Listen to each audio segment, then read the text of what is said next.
இடைத்தேர்தலை எதிர்கொள்ளும் திருப்பரங்குன்றம் தொகுதியில் திருப்பரங்குன்றம் உள்ளிட்ட இடங்களுக்கு மக்களோடு மக்களாக தொண்டர்களுடன் பயணித்தது புதிய தலைமுறை. 500 ரூபாய் 1000 ரூபாய் நோட்டுகளை வைத்துக் கொண்டு தேர்தல் பரப்புரையில் ஈடுபட்டிருக்கும் தொண்டர்கள் கலக்கத்துடன் காணப்பட, அதற்கு சற்றும் குறையாமல் தொகுதி மக்களும் தங்களுக்கு நேர்ந்துள்ள நிலையை எண்ணி அங்கலாய்க்கின்றனர். புதிய தலைமுறையிடம் அவர்கள் தெரிவித்திருக்கும் கருத்துக்களை இப்போது காண்போம்.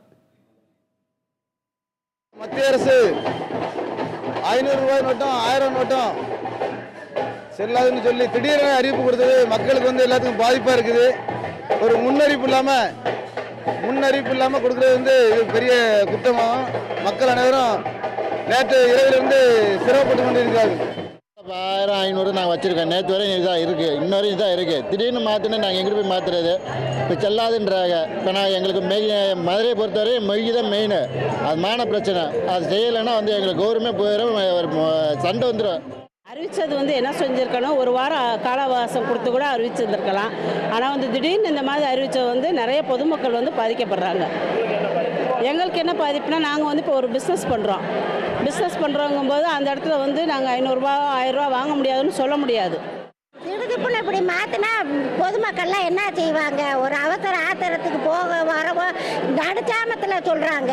நடுச்சாமத்தில் சொல்லி பேங்க் லீவு எல்லாம் லீவுன்னு சொன்னோம்னா ரூபா நோட்டுகளை எங்கிட்டு மாற்றுறது?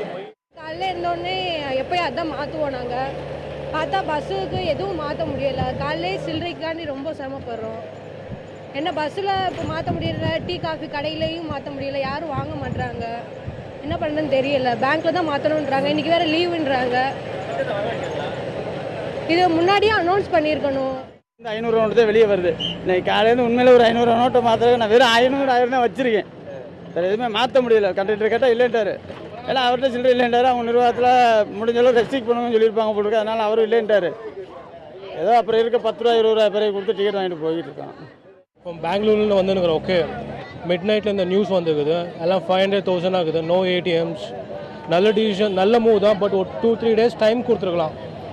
கரன்சி மிட் நைட்டில் பேன் பண்ணி இப்போ ரொம்ப கஷ்டமாகுது. பஸ் டிக்கெட் சரி, ரூமில் தங்குறதும், கோயில் விசிட் பண்ணுறோம், இப்போ ரொம்ப டஃப்பாக இருக்குது.